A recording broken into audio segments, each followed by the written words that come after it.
Patagonian ice fields are among some of the fastest melting glaciers on the planet.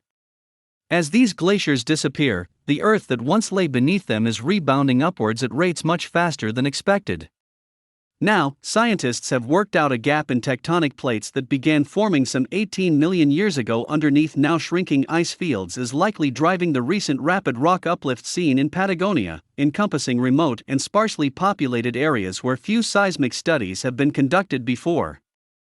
Variations in the size of glaciers, as they grow and shrink, combined with the mantle structure that we've imaged in this study, are driving rapid and spatially variable uplift in this region, says geophysicist Hannah Mark of the Woods Hole Oceanographic Institution, who led the study.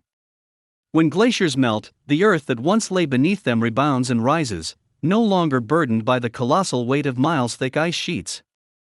This uplift, called glacial isostatic adjustment, usually occurs over thousands of years, not in decades, which appears to be happening in Patagonia. Along with the meltwater that gushes from glaciers, it affects how much global sea levels will rise under future climate warming scenarios that scientists are busy modeling. Rapid uplift of more than 4 centimeters, 1.6 inches, per year has been measured in the thinning northern and southern Patagonian ice fields that are just a fraction of their previous size. A toe-length rise might not sound like much, but it's an extreme, unusual, and sudden change on a continental scale, and the largest present-day glacial adjustment ever recorded.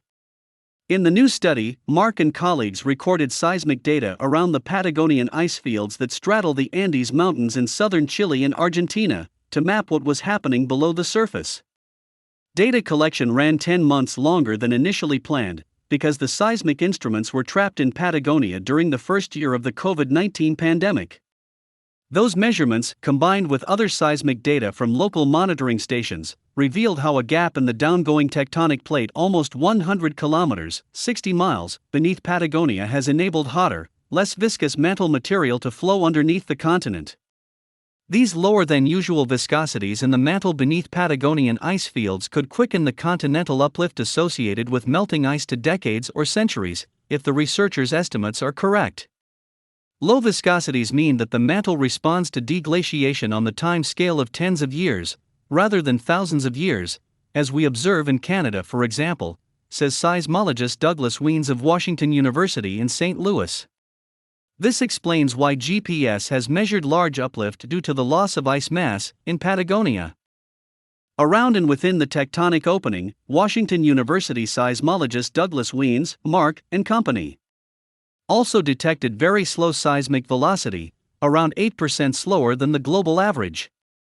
This anomaly indicates warmer mantle temperatures that likely thermally eroded the overlying lithosphere, which is thinning underneath the shrinking ice fields.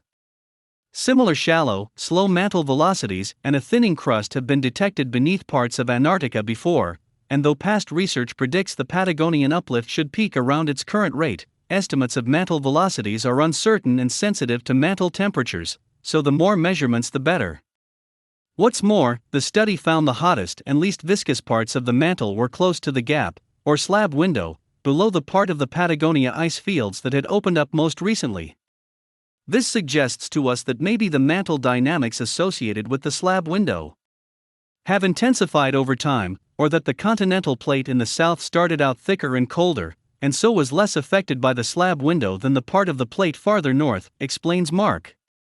Remote as Patagonia is, the ramifications of these glacial and tectonic changes will be felt globally, as fast-melting glaciers contribute to global sea level rise that already threatens low-lying communities. A better understanding of these shifting land masses can improve predictions of sea level rise, and what scientists learn about glaciers in one part of the world can aid studies of ice masses elsewhere. Understanding the evolution of these glaciers helps us understand what glaciers in Greenland and Antarctica may look like in the future in a much warmer climate, glaciologist Eric Rignot at NASA's Jet Propulsion Laboratory said of the Patagonian ice fields. With better Earth models, we can do a better job of reconstructing recent changes in the Patagonian ice sheets.